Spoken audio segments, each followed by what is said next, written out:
Uh, Now we start the next topic, that is the cell structures. Cell structures of bacteria is further divided into the three different parts. First is the cell wall, second is the cytoplasm, third is the nuclear body and nucleoid. The cell wall. Cell wall जैसे कि हमें पता है, it is the outermost covering of cells and provide the shape and rigidity of the cell.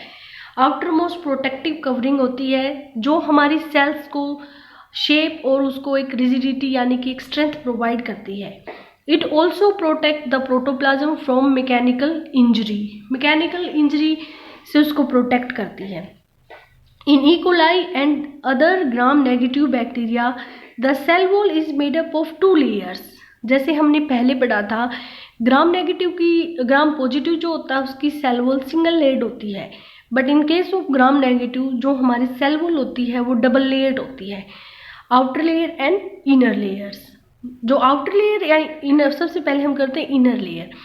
Inner layer जो होती है it consist with the mureins and muco complex और peptidoglycans. Peptidoglycans मतलब होता है proteins, peptide glycans mean carbohydrates, which is made up of polysaccharides and peptides. Polysaccharides means carbohydrates, peptides mean proteins. इनसे मिलकर बनती है जिसको हम क्या बोलते हैं, म्यूरिन भी बोल सकते हैं. Murein is made up of the acetyl glucosamine, acetyl glucosamine and acetyls muramic acid and a peptide consist of 4 and 5 amino acid.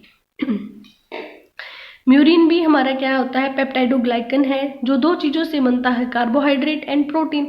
Carbohydrate क्या होता है, एसिटाइल ग्लूकोसमाइन या फिर acetyls muramic acids and a peptide chain of 4 to 5 amino acids. Murein mainly constitutes 95% of cell wall in same gram positive bacteria and 5 to 10% in gram negative bacteria. मतलब murine की amount जो होती है वो gram positive में ज़्यादा होती है as compared to gram negative.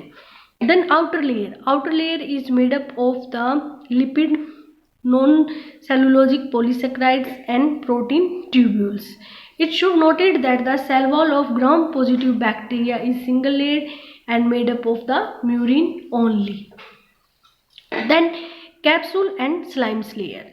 The cell of E. coli has a outer mucilage covering outside the cell wall which protect the bacterial cell against the chemical desiccation action of the phagocytes.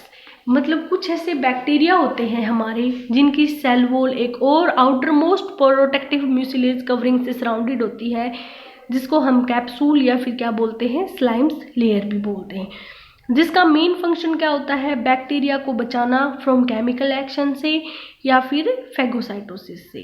This is mucoids envelope of slime layers. Sometime this becomes hard like cuticle and called capsules. कुछ cases में जो हमारा slime layer होती है वो थोड़ी hard हो जाती है, फिर उसको हम क्या बोलते हैं, कैप्सूल्स या फिर capsulated bacteria. Capsule is mainly consist with the polysaccharide जैसे कि dextran, levan, cellulose, but sometime also made up of polypeptide like diglutamic acid.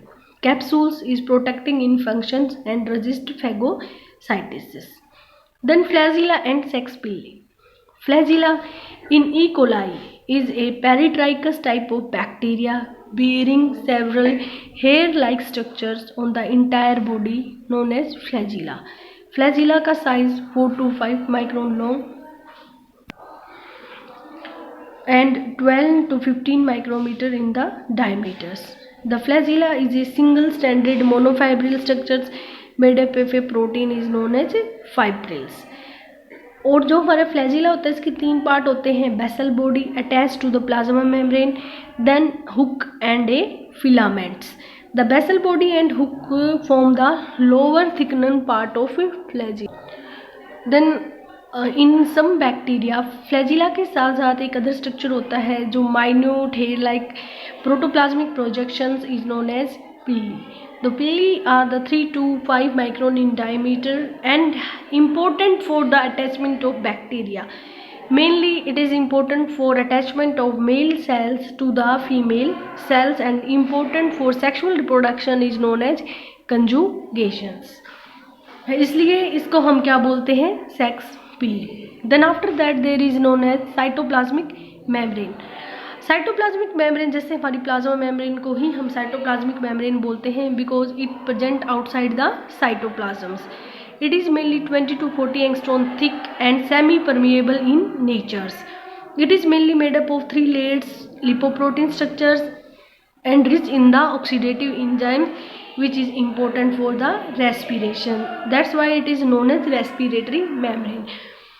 आगे जैसे हम सेकंड पेपर में सेल बायोलॉजी है उसमें हम करेंगे आपकी प्लाज्मा मेम्ब्रेन क्या होती है। इट इज़ मेनली ट्राइलेमिनरी स्ट्रक्चर्स, आपने +2 में पढ़ा होगा, जो लिपोप्रोटीनस होता है यानी कि लिपिड्स और प्रोटीन से मिलता है।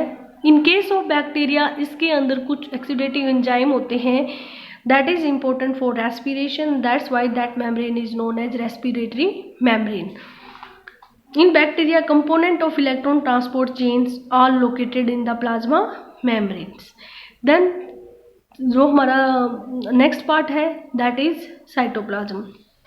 साइटोप्लाज्म्स inner to the cell membrane is present colourless translucent viscous material होता है जिसको हम क्या बोलते हैं, साइटोप्लाज्म्स।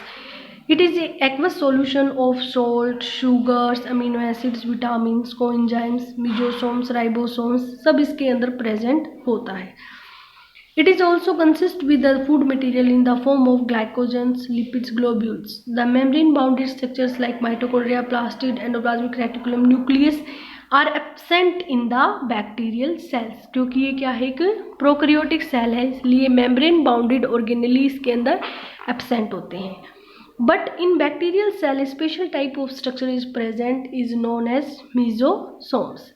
मेजोसोम्स जो होते हैं it is actually the infolding of plasma membranes. जैसे कि ये हमारी बैक्टीरियल सेल है, कोई भी बैक्टीरियल सेल्स, इन बैक्टीरिया जो आउटर मोस्ट प्लाज्मा मेम्ब्रेन होती है हमारी, वो इस तरह से इनफोल्ड होती है और एक स्ट्रक्चर बनाती है दैट इज नोन एज मेजोसोम्स। तो mesosomes is attached to the plasma membrane and it is actually the infolding of plasma membrane. Small spherical structures constituted by the infolding of plasma membranes. It is important for the respirations. It perform the function of Golgi apparatus. Golgi bodies का जो काम होता है वो इस function ये करती है। राइबोसोम प्रेजेंट होते हैं बैक्टीरियल सेल में। Ribosomes present in the bacterial cells are the 70S type and important for the protein synthesis.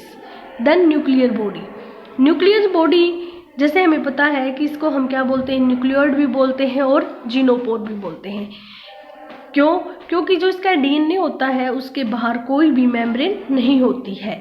Nuclear envelope, a well organised membrane bounded nucleus is absent in bacteria. तो genetic material जो होता है हमारा it is not bounded with the histone to form the true chromosomes. It is present by the strand of DNA duplex which is folded from the single circular closed circular ring is known as nucleoid। जैसे कि हमें पता है इन case of human हमारा DNA जो होता है वो डबल स्टैंडर्ड लीनियर मॉलिक्यूल होता है, ऐसे both hands are free. But in case of bacterial cells जो DNA होता है वो स्फेरिकल क्लोज सर्कुलर DNA होता है ऐसे। और क्यों होता है? For stability. जैसे हमें पता है हमारे DNA के साथ कुछ हिस्टोन्स प्रोटीन जुड़ जाते हैं और वो इसको कन्वर्ट कर देते हैं क्रोमोसोम में। DNA is converted into the chromosome, but in bacterial cells histones protein absent होते हैं, इसीलिए DNA अपने आप को प्रोटेक्ट करने के लिए एक क्लोज सर्कुलर DNA स्ट्रक्चर में कन्वर्ट हो जाता है। इन सम केसेस बैक्टीरिया के अंदर एक और extra cytoplasmic fragment of DNA मिलता है जिसको हम क्या बोलते हैं, plasmid is additional circular DNA molecule. In case of it is mainly found in the male bacteria के अंदर हमें मिलता है। कुछ केसेस में इसको हम बोलते हैं फर्टिलिटी फैक्टर या फिर बोलते हैं F प्लाज्मिड, जिनके अंदर F प्लस प्लाज्मिड होता है, वो बैक्टीरिया सेक्स पिलाई की फॉर्मेशन करते हैं और कंजुगेशन करते हैं। कुछ ऐसे बैक्टीरिया होते हैं जिनके अंदर ये प्लाज्मिड एब्सेंट होता है, तो उसको हम बोलते हैं F नेगेटिव बैक्टीरिया। उसके साथ साथ कुछ और भी प्लाज्मिड्स होते हैं हमारे, जैसे एपिसोम्स। जैसे एपिसोम्स क्या होते हैं, ये एक बैक्टीरियल सेल है, ठीक है। ये इसका अपना double standard circular DNA molecule है। इसके साथ साथ इनके अंदर क्या है, एक्स्ट्रा साइटोप्लाज्मिक प्लाज्मिड भी प्रेजेंट है, वो भी डबल स्टैंडर्ड सर्कुलर होता है। ये इसका खुद का अपना DNA है, ये इसका प्लाज्मिड है। Okay, clear. But in some cases क्या होता है, ये बैक्टीरिया है, ये इसका DNA है। जो हमारा ये प्लाज्मिड था, ये इसके DNA के अंदर यहाँ पे इंसर्ट हो जाता है। इस कंडीशन में हम इसको क्या बोलते हैं, episomes. If the plasmid is inserted into the DNA of bacteria is known as episomes. Okay, clear. Then plasmid are the different types of plasmids. Of plasmids मतलब they carry the gene for sex pili and responsible for conjugation is known as a plasmid. कुछ और plasmid होते हैं जैसे कि R plasmids carry the gene for resistant of antibiotics. Col plasmid carry the gene for production of collicules, a special protein that kill the other bacterial cells. तो हमारे plasmid different type के होते हैं, plasmid, R plasmids, Col plasmids,